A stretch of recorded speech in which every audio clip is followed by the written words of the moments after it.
Hi there, this is H. Victoria Harborough Atkerson.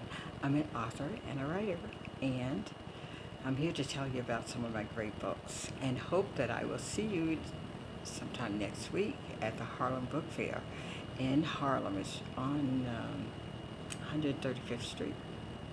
So be sure to come, look us up, and have some fun with us. It's going to be great. I love going to this particular book fair because it's like going to a backyard party or whatever. I feel like instead of sitting in a tent, I feel like I'm sitting on my mother's front porch and just talking to friends who pass by. It's a really warm, very warm affair, and I thank Max Rodriquez and his staff for doing such a wonderful job. It's always done in a pristine manner, and the atmosphere, the personalities, just the style of the place. I mean, it's really great. We have our music going. We have poets getting up. By the way, check out Bob McNeil on YouTube. He's great. He usually MCs the shows, so check him out. He's a really uh, wonderful poet, one of our present legacies and present brilliant minds that most people do not know about. So take a look at him. He does wonderful work, and I just think he's a great guy. So check him out. And also check out my books. I will have these with me when I'm at the book fair this year. This is Enslaved. This is my latest one. Be sure to pick up a copy. Um, this book is about an African princess who's enslaved and placed in chains and, you know, corralled through the jungle with several other members of her tribe, and she ends up on this slave ship with this uh, menagerie of Africans who come from different places, all speaking different languages. But even on that slave ship, she maintains her dignity, and she also maintains her role that she was raised to do. And one of the things that I talk about with groups that I meet with, and most recently with a group of children, um, the slaves that were taken, the people, I don't call them slaves because they were not slaves, they were prisoners of war, really prisoners who were taken because they were not born slaves, they were free people who were skilled and very intelligent and very gifted. That's why they were stolen, because they were brought to this country to make millions of dollars off of our labor, and you couldn't do that. You couldn't make people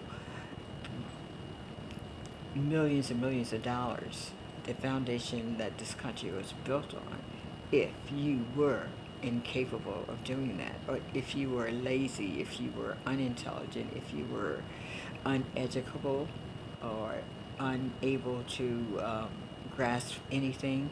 For the most part, our wonderful Africans who were enslaved for over 200 years were brilliant people. Like I said, that's why they were taken. This is another of my books, Walking Among the Kudzu. It's a great book that I think you would love. Take the time to read it.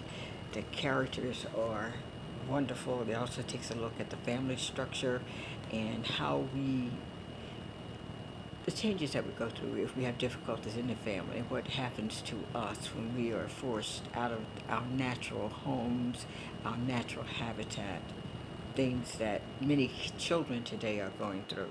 So take a look at Walking Among the Kudzu. It's a really, I think it gives insight into the adolescent mind and also the difficulties of adolescence. So take a look at it. It's really great. I do historical romance, remember?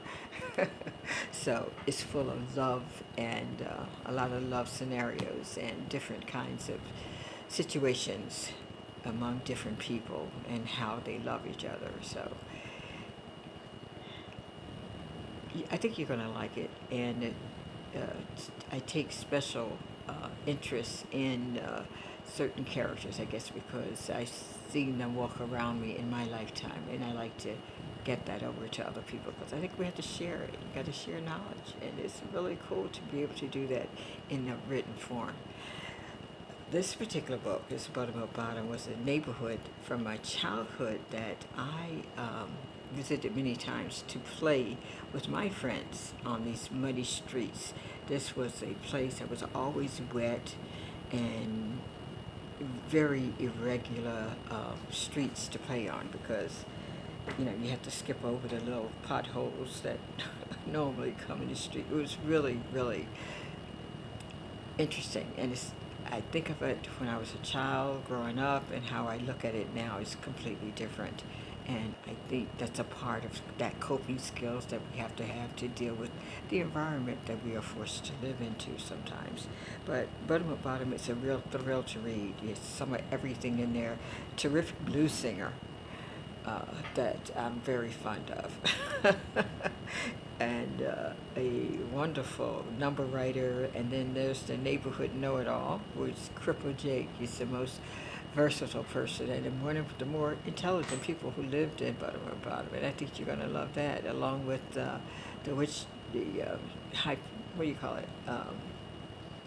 The voodoo priestess, who is a resource for many people and their spiritual guidance. And you also have a minister who it typifies many ministers during the time when they didn't want to rock the boat, they didn't want to do anything that would disturb or cause him to have attention drawn to him because of the racial situation in the South.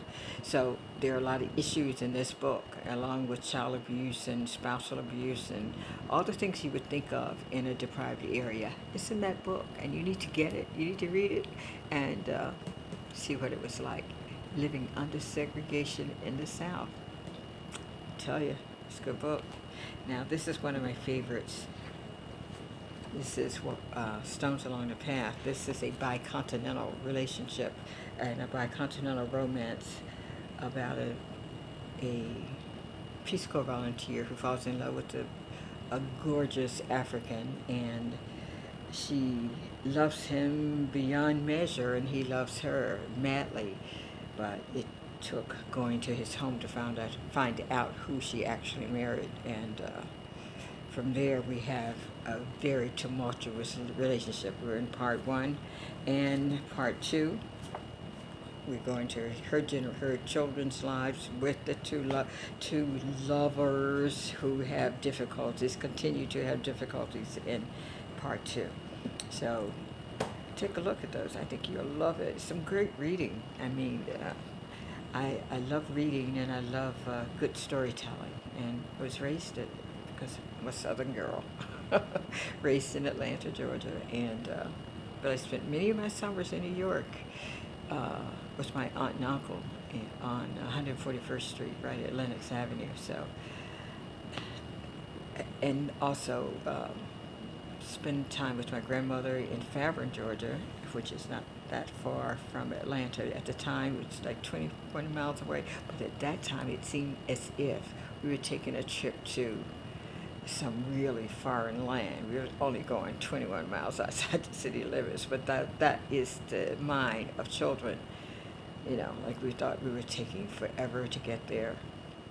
What, it was really interesting time, interesting situation. But those are the kind of things that you try to put into your writing when you're thinking about children and writing about children, like how to envision things in their eyes. So that for those writers out there, you only have to look to yourself mostly for your information, because when you write from your heart and from your own experience, I think you do a better job in creating characters that are worthy. So take a look at those books. They're really great. And again, I like to say, come visit me at the Harlem Book Fair on the 15th of July. It's on a Saturday morning. We'll be there from 8 o'clock in the morning, I believe, until about 5 in the afternoon, 5 or 6. If it doesn't rain. Last year we got rained out. But hopefully this year, if the rain will stay away, we can stay a little longer. But enjoy. and take care. Love someone special, and most of all, love to you.